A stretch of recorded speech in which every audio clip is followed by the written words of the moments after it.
Brian Carlisle, B-R-Y-A-N-C-A-R-L-I-S-L-E, Captain with Montgomery County Sheriff's Office. Jim, what you got? Okay, so what we know is just after 4:28 this evening, Montgomery County Dispatch received a 911 call from Mr. Alan Kirkpatrick. Mr. Kirkpatrick advised us that his wife, Teresa, had been missing since approximately 8:30 this morning here in the National Forest. According to Mr. Kirkpatrick, they had shown back up this morning to retrieve a motorcycle that had gotten stuck or broken down overnight.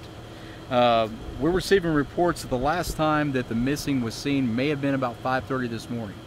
They returned back to the National Forest to retrieve that motorcycle.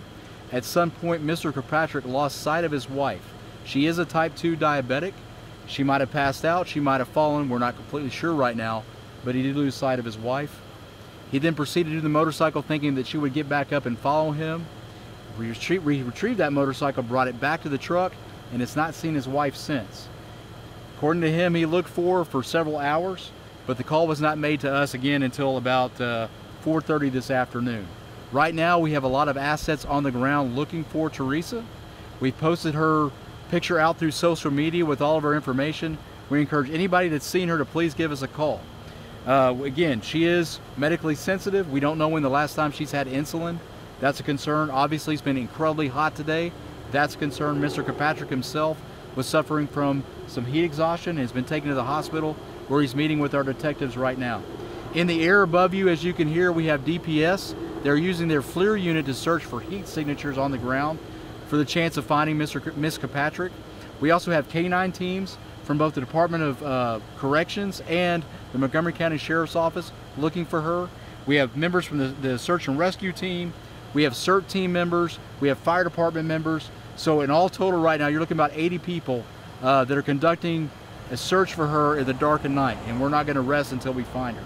Tell me about these woods. I mean, we had the little boy lost here just recently. Absolutely. These woods are incredibly dense. I've had a lot of experience in these woods, and I know for a fact that they're thick, they're nasty, and the mosquitoes are dirty.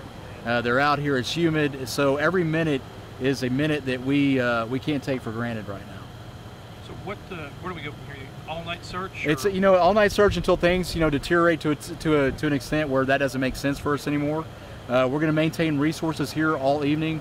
Our command post will be set up here momentarily, although we do have fire command posts and EMS command posts right down the road, which we've been working out of, but our Montgomery County Sheriff's Office command post will be here shortly. So we'll be here all night. Anybody has any information, knows Teresa, may have seen her. She could be anywhere right now. She might have just left, got in a car, went away. We hope that's the case.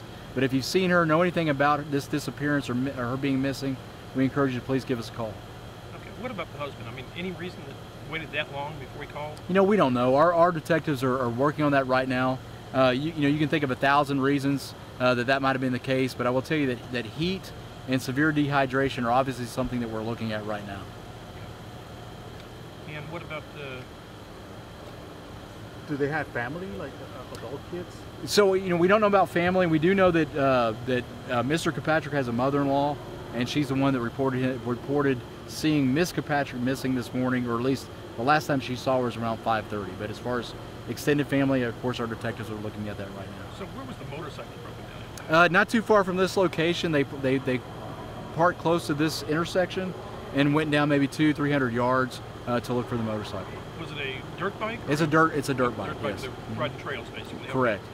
All right. Has this ever happened before? Has she ever vanished before? Not to our knowledge. Again, detectives are looking at that, but we don't have any information in our database to suggest we've ever had any involvement with these two individuals. All right. Do they have a history about? Nothing that we've been able to determine at this point.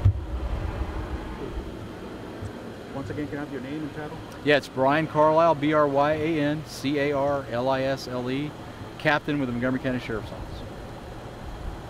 Appreciate it. All right.